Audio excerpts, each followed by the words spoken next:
এমন এক লোক আসবে যিনি ইরান সহ বিভিন্ন দেশে ব্যাপক ধ্বংসযজ্ঞ চালাবে, তারপর ইমাম মাহদির আগমন হবে। আর ইসরায়েলের প্রধানমন্ত্রী বেনিয়ামিন নেতানিয়াহু কি সত্যিই মারা গিয়েছে? আজকের ভিডিওতে আমরা ইরান সম্পর্কে রাসূল সাল্লাল্লাহু আলাইহি ওয়াসাল্লামের 20টি ভবিষ্যৎবাণী সহ আরও গুরুত্বপূর্ণ ইনফরমেশন জানতে পারবেন ইনশাআল্লাহ। তো চলুন শুরু করি আজকের আলোচনা। আরবদের কোনো অনারবদের উপর শ্রেষ্ঠত্ব নেই, আবার অনারবদেরও কোনো আরবের উপর শ্রেষ্ঠত্ব নেই তাকওয়া ছাড়া। আসসালামু আলাইকুম ওয়া রাহমাতুল্লাহি ওয়া বারাকাতুহু। ইরান সম্পর্কে 1400 বছর আগে মহানবী সাল্লাল্লাহু আলাইহি ওয়াসাল্লাম কি বলেছিলেন? এমন কিছু কি তিনি বলে গেছেন যা আজ আমরা বাস্তবে দেখতে পাচ্ছি? ইরানের সর্বোচ্চ নেতা আয়াতুল্লাহ খামেনি বলেছিলেন, মুসলিম উম্মার ঐক্যই আমাদের সবচেয়ে বড় শক্তি। আমরা বিভক্ত হয়ে গেলে শত্রুরা আমাদের দুর্বল করে ফেলবে। শহীদ মোতাহারি রহমাতুল্লাহ আলাইহি বলেছেন, ইরানের ইতিহাস ইসলামের ইতিহাস থেকে আলাদা নয়। আমরা মুসলিম, তারপরে আমরা ইরানি। আমাদের পরিচয় ইসলাম। শহীদ ইমাম খোমেনি বলেছেন, ইসলাম আমাদের শিখিয়েছে আমরা সবাই ভাই ভাই। আরব অনারবের ভেদাভেদ ইসলামে নেই, তাকওয়াই একমাত্র চাবিকাঠি। ইরানের তেল ও গ্যাস সম্পদ বিশ্বের অন্যতম বৃহৎ। এই সম্পদ কি শেষ জামানার সাথে সম্পর্কিত? হাদিসে ইমাম মাহদির শাসনামলের বৈশিষ্ট্য বর্ণিত হয়েছে। আকাশ থেকে প্রচুর বৃষ্টিপাত, জমিনে ফসলের প্রাচুর্য এবং তখন সম্পদের ন্যায্য বন্টন হবে। ইরানের তেল সম্পদ যদি ন্যায়সঙ্গতভাবে বিতরণ করা হয় তবে হাদিসের এই ভবিষ্যৎবাণীর সাথে মিলে যাবে। তবে তার আগে বড় যুদ্ধ ও ধ্বংসযজ্ঞের ভবিষ্যৎবাণী রয়েছে। নবী করিম সাল্লাল্লাহু আলাইহি ওয়াসাল্লাম বলেছেন, হত্যাকাণ্ড বৃদ্ধি পাবে। আধুনিক অস্ত্র দিয়ে এক মুহূর্তে হাজার হাজার মানুষ হত্যা করা সম্ভব।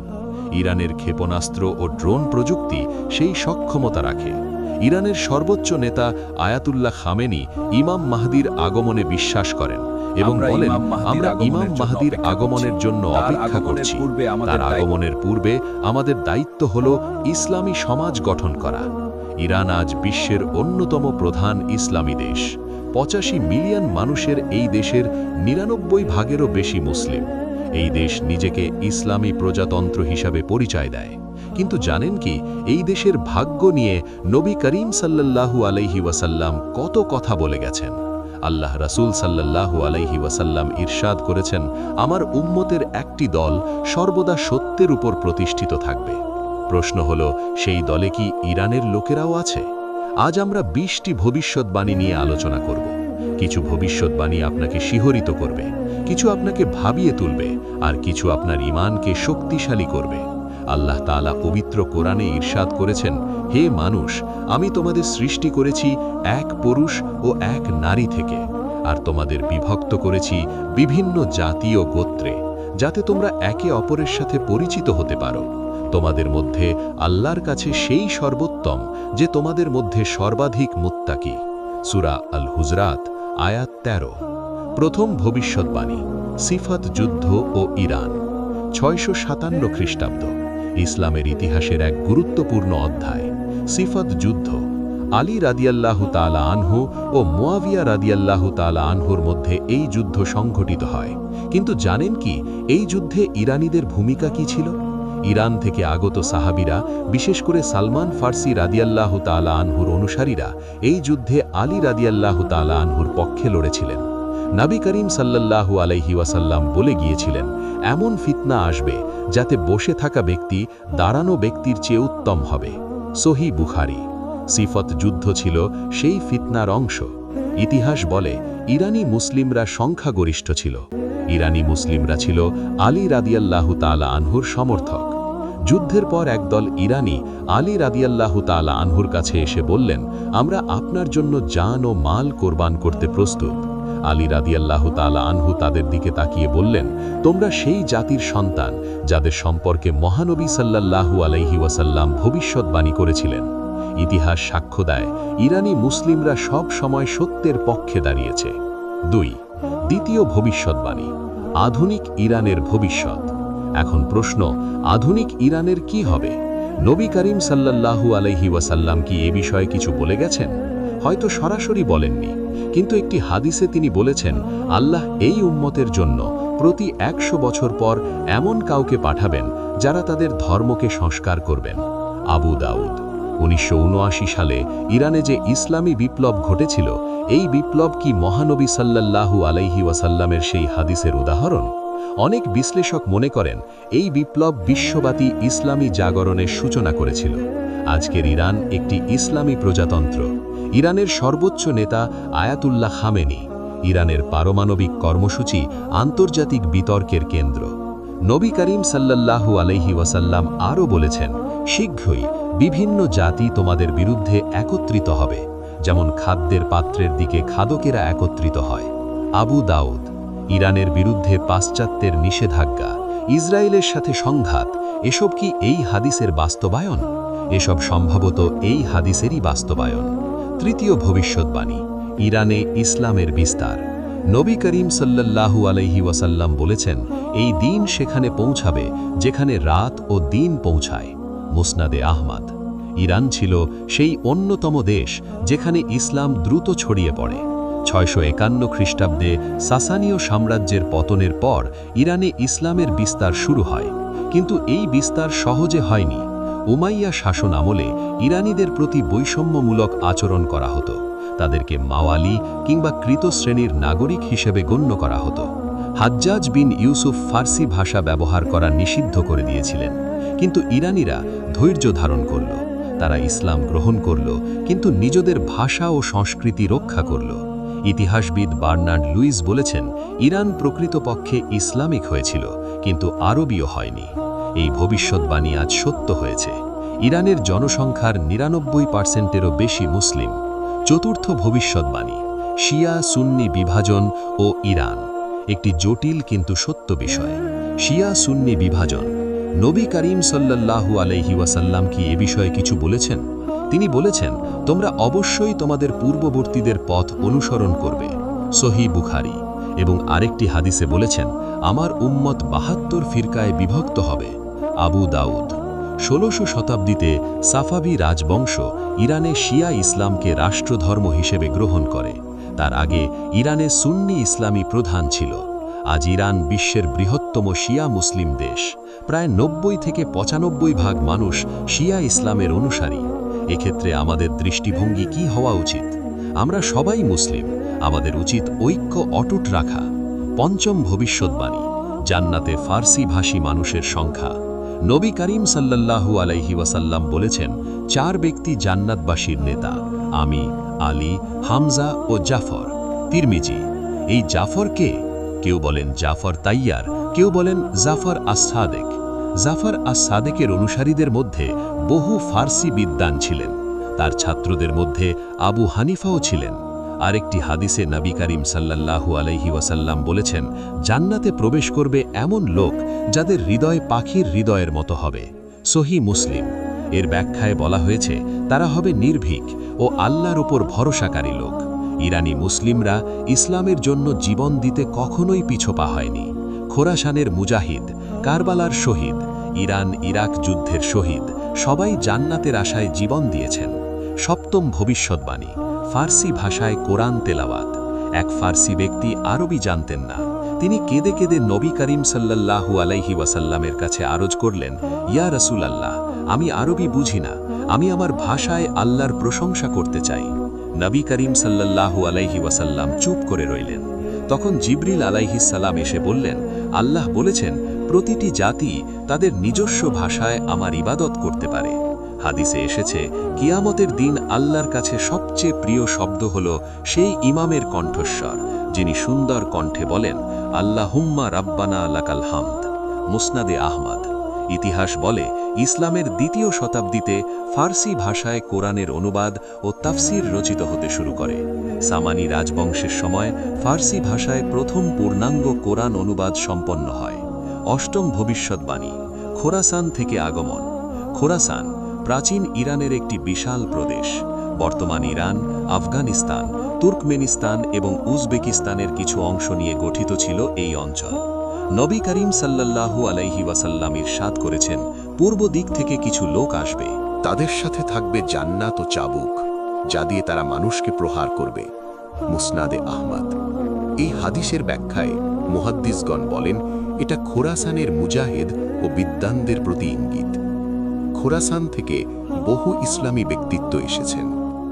আরেক হাদিসে এসেছে, জান্নাতীরা উচ্চকক্ষের অধিবাসীদের দিকে তাকাবে যেমন তারা দূরবর্তী উজ্জ্বল তারকার দিকে তাকায়। সহিহ বুখারী। পণ্ডিতগণ বলেন, খোরাসানের বিদ্বানরা তাদের জ্ঞান ও তাকওয়ার কারণে জান্নাতে উচ্চ মর্যাদা পাবেন। খোরাসানের একটি বিখ্যাত শহর নিশাপুর। ইমাম মুসলিম, ইমাম তিরমিজি, ইমাম হাকিম নিশাপুরী সবাই এই শহরের অধিবাসী ছিলেন। নবম ভবিষ্যৎবাণী, কারবালার ঘটনা ও ইরানি শোক। 680 খ্রিস্টাব্দের কারবালার ঘটনা, ইমাম হুসাইন রাদিয়াল্লাহু তাআলা আনহুর শাহাদাত। ইরানি মুসলিমরা এই ঘটনার পর থেকেই ইমাম হুসাইন রাদিয়াল্লাহু তাআলা আনহুর শোকে মাতম করে আসছেন। একটি হাদিসে এসেছে, হুসাইন রাদিয়াল্লাহু তাআলা আনহুর হত্যার জন্য মুমিনদের অন্তরে এক উত্তাপ রয়েছে, যা কখনো ঠান্ডা হবে না। মুসনাদে আহমদ। এই হাদিসের বিশুদ্ধতা নিয়ে মতভেদ আছে, তবে ইতিহাস সাক্ষ্য দেয় ইরানি মুসলিমরা কারবালার ঘটনাকে কেন্দ্র করে গভীর আবেগ পোষণ করে। প্রতি বছর মহররম মাসে ইরানের আসুরা দিবসের মিছিল বিশ্ববিখ্যাত। সাফাবি রাজবংশ ক্ষমতায় আসার পর তারা ইরানে শিয়া ইসলামকে প্রাতিষ্ঠানিক রূপ দেয় এবং আসুরা পালনকে উৎসাহিত করে। দশম ভবিষ্যৎবাণী, ঈমান যদি থরাইয়া তারকায় থাকত। একবার এক ব্যক্তি ইমাম আবু হানিফা রাহমাতুল্লাহ আলাইকে জিজ্ঞেস করলেন, আপনার বংশ কোথায়? ইমাম আবু হানিফা রাহমাতুল্লাহ আলাই কিছুক্ষণ চুপ করে রইলেন। তারপর বললেন, আমি সেই জাতির সন্তান যাদের সম্পর্কে রাসূলে পাক সাল্লাল্লাহু আলাইহি ওয়াসাল্লাম ভবিষ্যৎবাণী করেছিলেন। হযরত আবু হুরায়রা রাদিয়াল্লাহু তাআলা আনহু বর্ণনা করেছেন, আমরা নবী করিম সাল্লাল্লাহু আলাইহি ওয়াসাল্লামের কাছে বসা ছিলাম, তখন তার উপর সূরা জুমুয়া নাজিল হল। যখন তিনি আয়াত তেলাওয়াত করলেন, আর অন্যদের জন্য তাদের মধ্যে যারা এখনও তাদের সাথে মিলিত হয়নি, আমি জিজ্ঞেস করলাম, ইয়া রাসূলাল্লাহ, এই অন্যরা কারা? মহানবী সাল্লাল্লাহু আলাইহি ওয়াসাল্লাম উত্তর দিলেন না। আমি 3 বার প্রশ্ন করলাম। তখন আমাদের মাঝে সালমান ফারসি রাদিয়াল্লাহু আনহু ছিলেন। রাসূলে পাক সাল্লাল্লাহু আলাইহি ওয়াসাল্লাম তার হাত সালমানের উপর রাখলেন এবং বললেন, যদি ঈমান থুরাইয়া তারকায়ও থাকত, তাহলে পারস্যের অধিবাসীদের মধ্য থেকে কিছু মানুষ সেই ঈমান অর্জন করত। সহিহ মুসলিম, হাদিস নং 2546। ইমাম কুরতুবী রাহমাতুল্লাহ আলাই বলেছেন, এই হাদিস ফারসি জাতির মর্যাদার স্পষ্ট প্রমাণ। নবী করিম সাল্লাল্লাহু আলাইহি ওয়াসাল্লাম ভবিষ্যৎবাণী করেছেন যে এই জাতি ইসলামী জ্ঞানের চূড়ায় পৌঁছবে।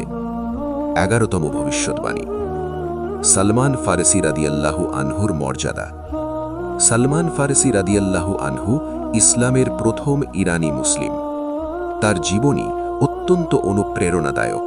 তিনি ইরানের একটি সম্ভ্রান্ত পরিবারে জন্মগ্রহণ করেছিলেন। সত্যের সন্ধানে নিজ দেশ ছেড়ে প্রথমে সিরিয়া, তারপরে আরবে পৌঁছন এবং অবশেষে মদিনায় এসে ইসলাম গ্রহণ করেন। নবী করিম সাল্লাল্লাহু আলাইহি ওয়াসাল্লাম তাকে অত্যন্ত ভালোবাসতেন এবং বলেছিলেন, সালমান আমাদের আহলে বাইতের অন্তর্ভুক্ত। মুসনাদে আহমদ। সালমান রাদিয়াল্লাহু আনহুর মাধ্যমে পারস্য সম্পর্কে নবী করিম সাল্লাল্লাহু আলাইহি ওয়াসাল্লামের প্রথম ভবিষ্যৎবাণী প্রকাশ পায়। তার হাত ধরে বহু ইরানি ইসলামের ছায়ায় এসেছিলেন। ভবিষ্যৎবাণী 12, সূরা জুমুয়ার আয়াত ও ফারসিদের আগমন। সূরা জুমুয়ায় আল্লাহ পাক ইরশাদ করেছেন, তিনি উম্মীদের মাঝে তাদের মধ্য থেকে একজন রসূল পাঠিয়েছেন, যিনি তাদের মাঝে তার আয়াত তেলাওয়াত করেন, তাদের পবিত্র করেন এবং তাদের কিতাব ও হিকমত শিক্ষা দেন, যদিও তারা আগে স্পষ্ট বিভ্রান্তিতে ছিল।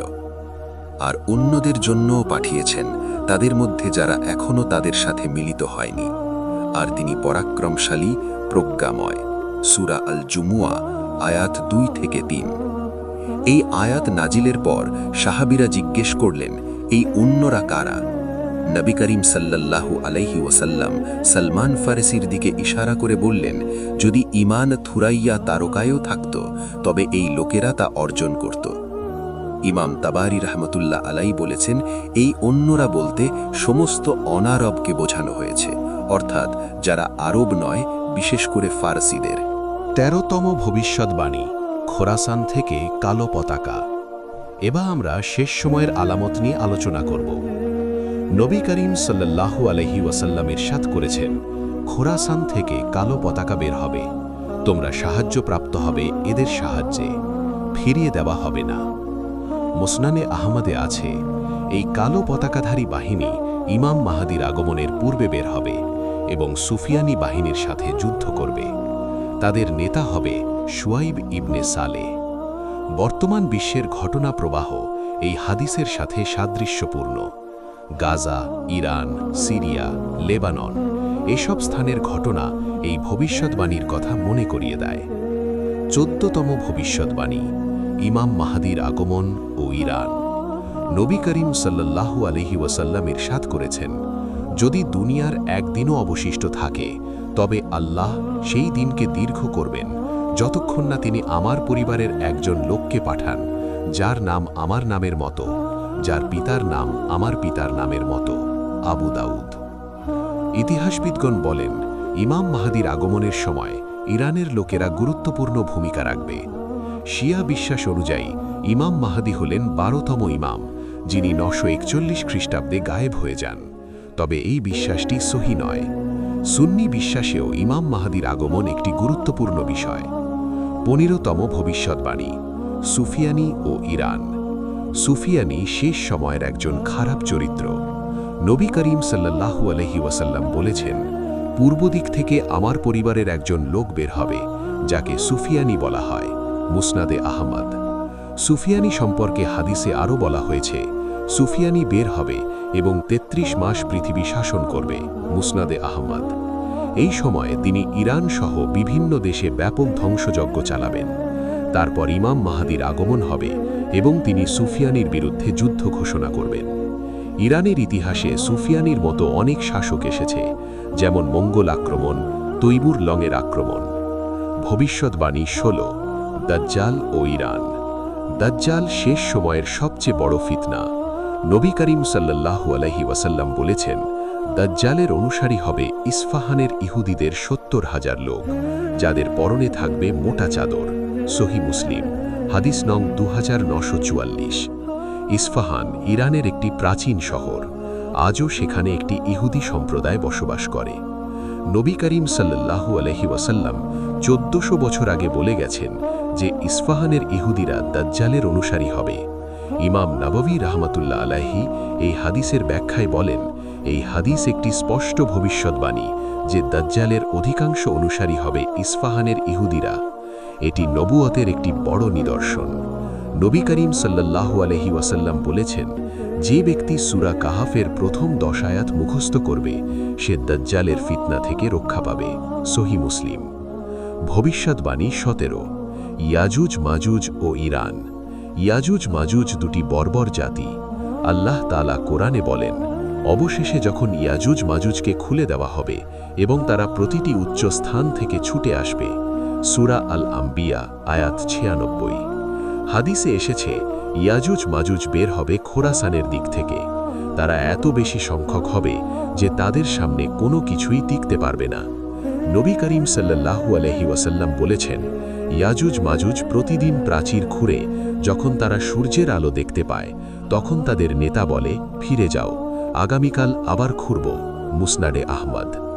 ইয়াজুজ মাজুজের আবির্ভাবের স্থান হিসাবে ইরান ও মধ্য এশিয়ার কথা বলা হয়।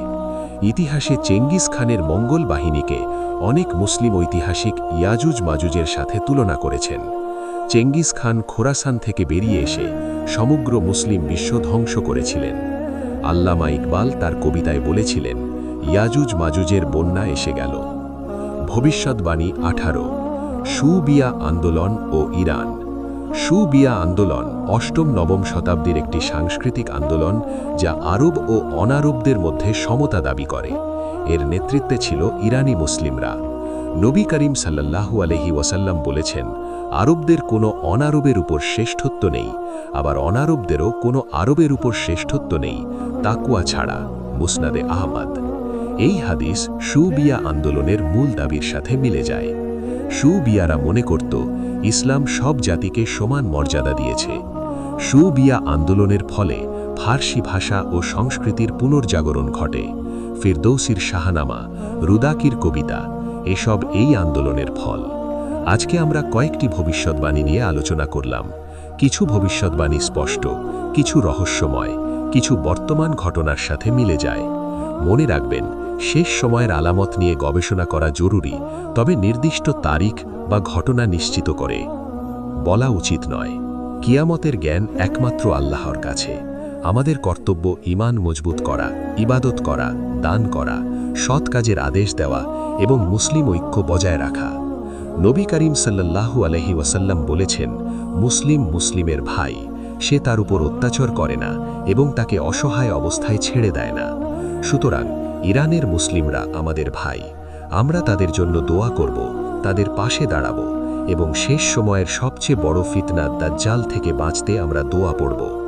হে আল্লাহ, আমি আপনার কাছে কবরের শাস্তি থেকে, জাহান্নামের শাস্তি থেকে, জীবন ও মৃত্যুর ফিতনা থেকে এবং দাজ্জালের ফিতনা থেকে আশ্রয় চাই। আল্লাহ আমাদের সবাইকে হেদায়াত দান করুন। ইমাম মাহাদির আগমনের সময় আমাদেরকে সত্যের পথে অবিচল রাখুন। দাজ্জালের ফিতনা থেকে আমাদেরকে রক্ষা করুন। আমাদের কবরকে জান্নাতের বাগানে পরিণত করুন। সর্বশেষ কথা, ইসরায়েলের প্রধানমন্ত্রী কি সত্যি মারা গিয়েছে? সঠিক উত্তর আল্লাহই ভালো জানেন। তবে পশ্চিমা সহ তাদের মৌদ্রিক মাধ্যমের দাবি, ইসরায়েলের প্রধানমন্ত্রী বেনিয়ামিন নেতানিয়াহু মারা যাননি। 15 মার্চ 2026 পর্যন্ত প্রাপ্ত তথ্য অনুযায়ী তার মৃত্যু নিয়ে সামাজিক যোগাযোগ মাধ্যমে ছড়ানো খবরগুলো গুজব। তিনি সুস্থ আছেন এবং ভিডিও বার্তার মাধ্যমে নিজের মৃত্যুর গুজব খণ্ডন করেছেন। ইরানি গণমাধ্যমে ছড়ানো খবরটি ভুয়া বলে তার কার্যালয় নিশ্চিত করেছে। তবে পশ্চিমেদের এই দাবিকে ইরান মিথ্যা বলছে, আর যেই ভিডিওটি ছড়ানো হয়েছে সেটিও ভুয়া বলে দাবি করছেন। এখন বিষয় হচ্ছে, আল্লাহই ভালো জানেন। আমরা দেখি সঠিকটা সময় হলেই প্রকাশ হবে ইনশাআল্লাহ। প্রিয় ভিউয়ার্স, আজকের ভিডিও এ পর্যন্তই। সবাই ভালো থাকবেন। আল্লাহ রাব্বুল আলামিন আমাদের সবাইকে হেদায়াত দান করুন। আমিন। নূর ন্যারেটিভ টিভি চ্যানেলটি সাবস্ক্রাইব করতে ভুলবেন না। ধন্যবাদ।